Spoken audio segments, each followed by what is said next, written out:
This morning, day 2 of jury selection in the racketeering and sex trafficking trial of Sean Combs, seen in court with graying hair. Federal prosecutors are trying to prove Combs used his power, wealth, and fame to force women into drug-fueled orgies he called freak-offs and then threaten them into silence. The jury questionnaire warning potential jurors there may be evidence of sexually explicit videos, photographs, and language. Many prospective jurors said they had heard of the case, and this potentially damning evidence, video first obtained by CNN showing Combs knocking then-girlfriend Cassie Ventura to the floor of a Los Angeles hotel in 2016 and kicking and dragging her.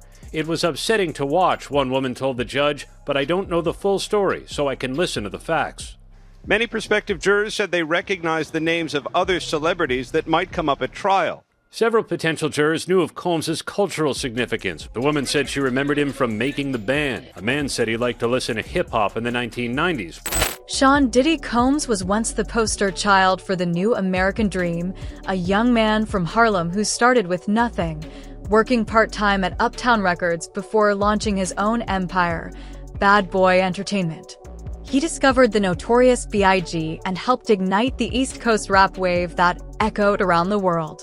Throughout the 90s and early 2000s, the name Diddy wasn't just about music. It defined wealth, lifestyle, and behind-the-scenes power in the entertainment industry.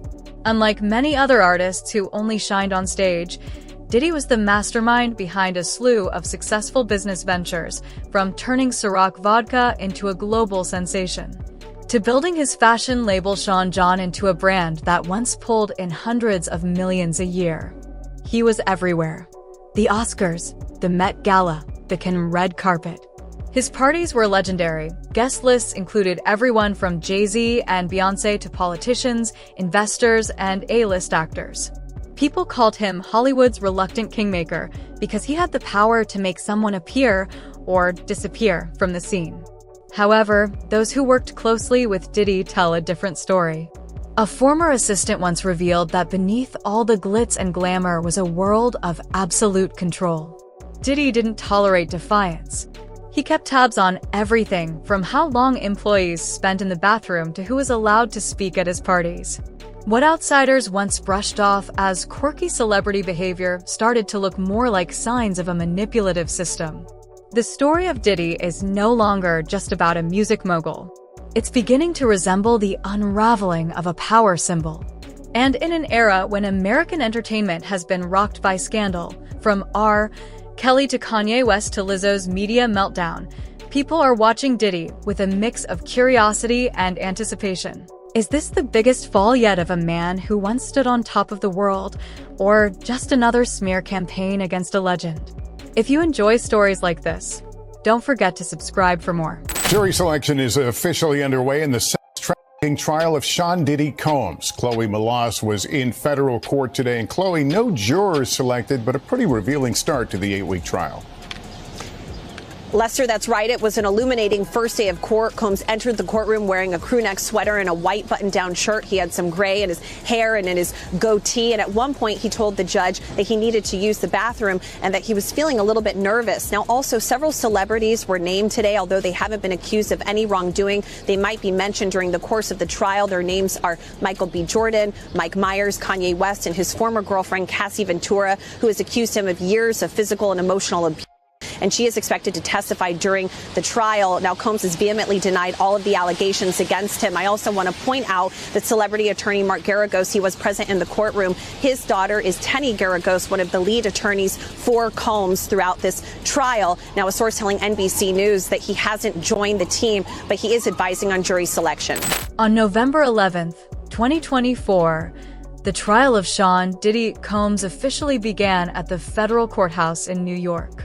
While rumors had been swirling beforehand, no one expected that the very first session would leave the nation stunned by such a wildly controversial scene.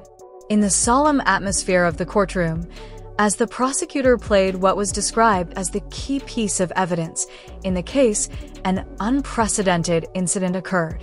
A man in an orange prison jumpsuit, allegedly Diddy, suddenly staggered and had to be carried out of the courtroom by security personnel. The room was frozen in shock. Within minutes, a blurry clip of the moment appeared on TikTok with the caption, "Did he collapse?" followed by a flurry of emojis and conspiracy theories. Online, the video quickly racked up hundreds of thousands of views.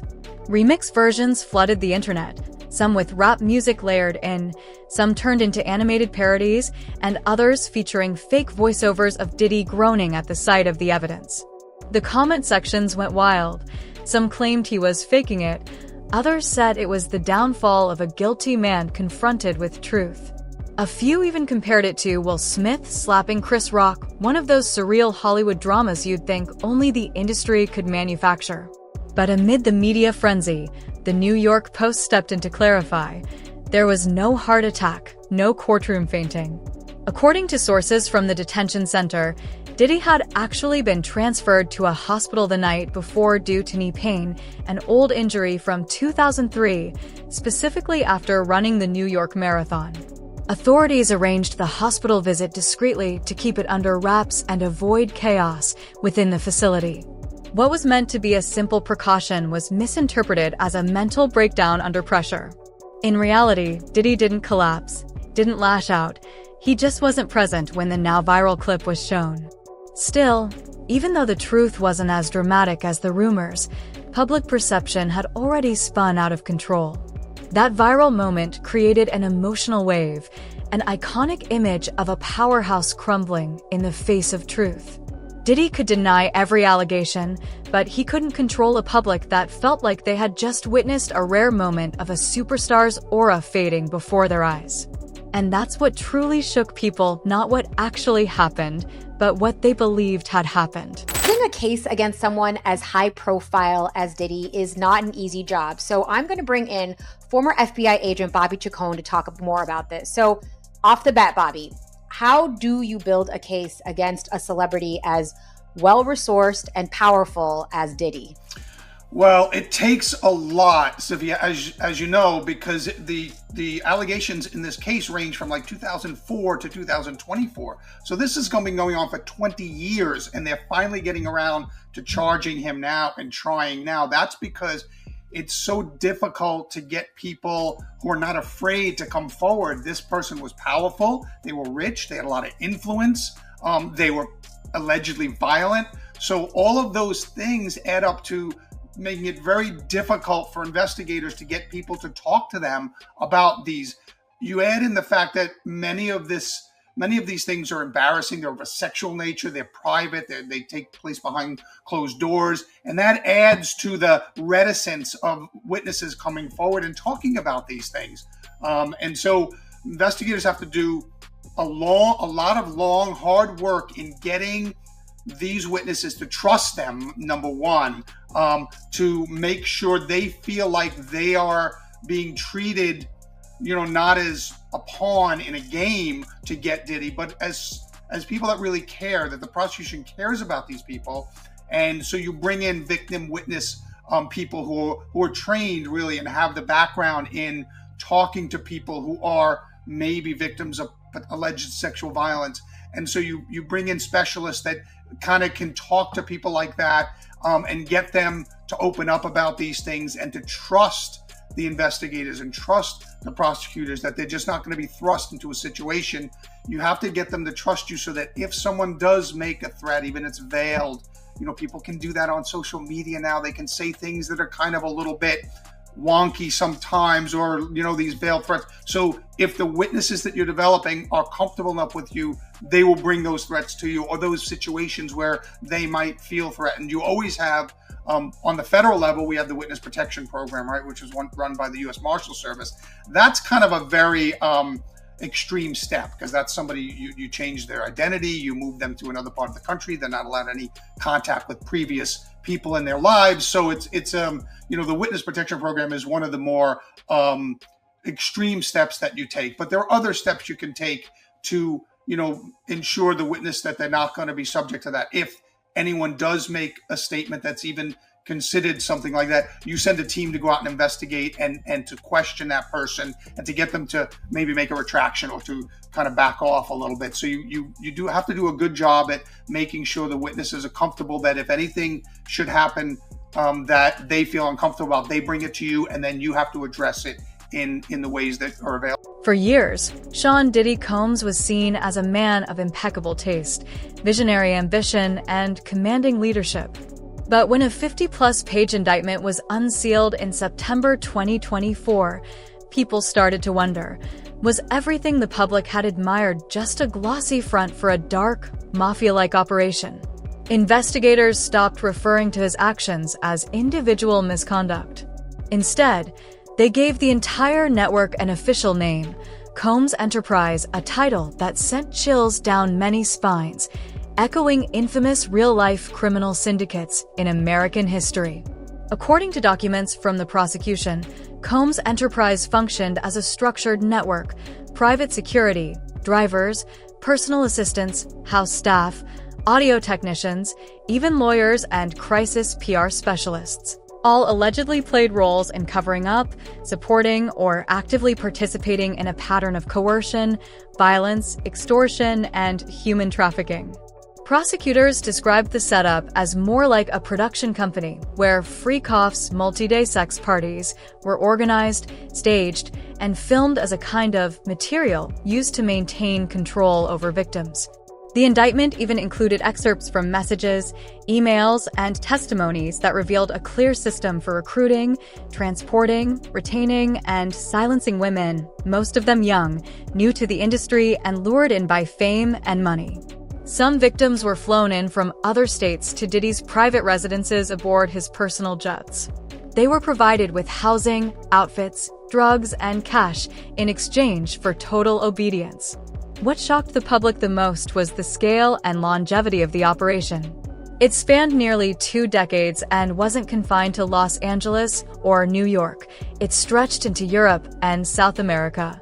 Witnesses described secret events hosted in places like Ibiza, Paris, and even St. Bart's, where Diddy once rented out an entire resort for exclusive celebrity and elite retreats. One particularly ironic detail revealed to the public was this. While the FBI was secretly investigating him throughout 2023, Diddy was busy preaching about women empowerment on Instagram and running charity campaigns aimed at uplifting the Black community. That contrast made the public feel even more deceived, and it turned the case into something symbolic. This wasn't just the fall of a man, but the unmasking of a power structure allegedly built on abuse and manipulation. Some began calling it the entertainment version of the Epstein ring. While the comparison may seem extreme, it's hard to deny that if the charges are proven true, Combs Enterprise could go down as one of the most expansive criminal organizations ever to operate from within the heart of the American entertainment industry, run by none other than one of its most powerful icons.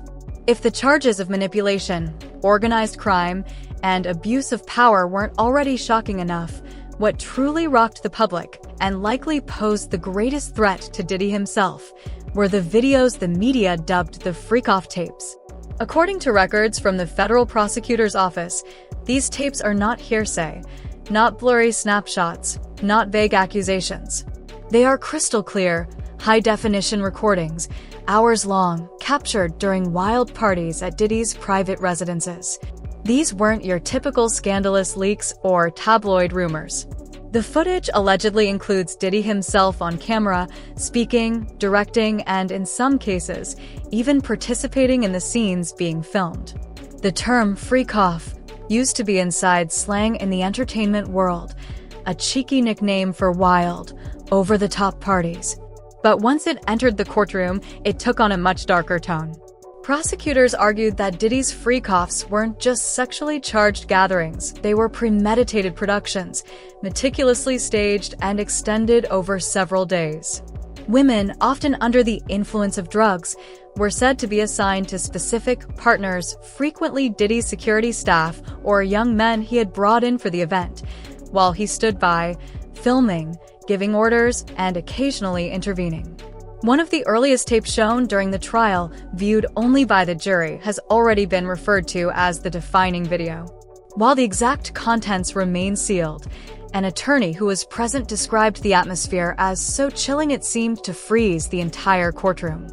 Simultaneously, gossip blogs and tabloids ran rampant with speculation that the tape featured Cassie Ventura, Diddy's ex-girlfriend of more than a decade, in what was described as a state of helplessness and forced compliance. Diddy's defense team claimed the footage showed consensual acts, portraying Cassie as in control, even dominant. But the prosecution fired back, insisting the video was a textbook example of someone whose will had been broken.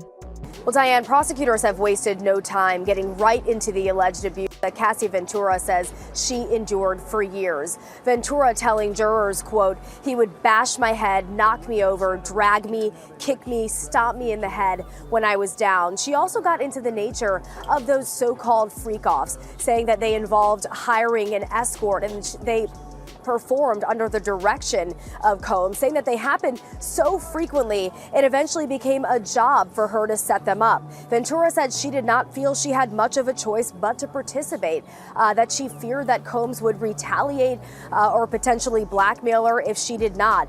And she's had at times to she's taken deep breaths, pausing her testimony, Combs appearing to be listening pretty passively with his hands in his lap at the defense table there. Now, remember, this is the first time that they are seeing each other face to face since 2018. You can imagine that emotions are very high in the courtroom right now. And this is expected to be a very lengthy testimony. Prosecutors bracing the courtroom for what's to come as she continues to testify, including videos. Another disturbing detail, repeated again and again in press briefings, was the discovery of hundreds of bottles of baby oil, lubricant, and sex toys confiscated during a raid on Diddy's Beverly Hills mansion.